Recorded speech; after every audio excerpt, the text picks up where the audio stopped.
আৰু মাত্ৰ কেইটামান মুহূৰ্তৰ পাছতেই আমাৰ সকলোৰে মৰমৰ জুবিন গাৰ্গ গৈ অসমত উপস্থিত হ'বগৈ।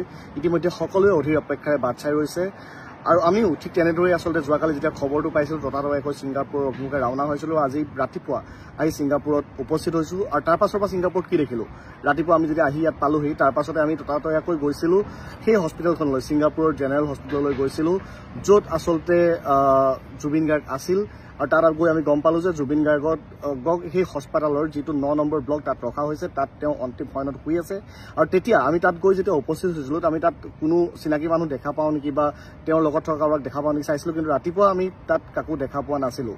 আৰু তাৰ সমান্তৰালভাৱে কিছু সময়ৰ পাছত তেওঁৰ যিগৰাকী মেনেজাৰ তথা যি নৰ্থ ইষ্ট ফেষ্টিভেলৰ উদ্যোক্তা তেওঁলোক গৈ পাইছিলগৈ, তেওঁলোকৰ সৈতে আমি কথা পাতিছিলোঁ।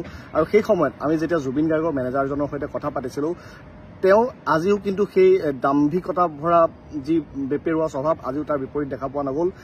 কিয়নো বিভিন্নজনে আমাক সেই সময়ত কথা পাতিছিল, আমাৰ সৈতে বিভিন্নজনে অসমৰ পৰা কৈছিল যে এবাৰ তেওঁলোকে জুবিন গাৰ্গক চাব বিচাৰে, মৰ্মৰ শিল্পীজনক এবাৰ তেওঁলোকে চাব বিচাৰে।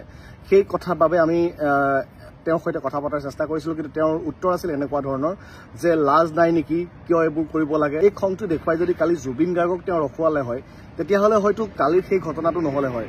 তেওঁ যিহেতু এজন মেনেজাৰ হৈ তেওঁ পানীত নমাতকৈ জুবিন গাৰ্গৰ স্বাস্থ্যৰ প্ৰতি খেয়াল ৰাখি তেওঁ সেই কামখিনি কৰিব লাগিছিলে, যিটো কামৰ পৰা জুবিন গাৰ্গৰ আজিৰ এই পৰিস্থিতি নহ'লে হয়, জুবিন গাৰ্গ আমাৰ মাজত থাকিলে হয়, যদি তেওঁ নিজৰ দায়িত্ব সুচাৰুৰূপে কৰিলে হয়। এইখিনি মোৰ মনৰ ভাৱ, বাকী নাজানো, বাকীখিনি ৰাইজে জানে কোন ভাল কোন বেয়া, কিন্তু মই যিখিনি দেখিলোঁ আজি ইয়াত আহি সেইখিনিৰ পৰা মোৰ এই অনুভৱ।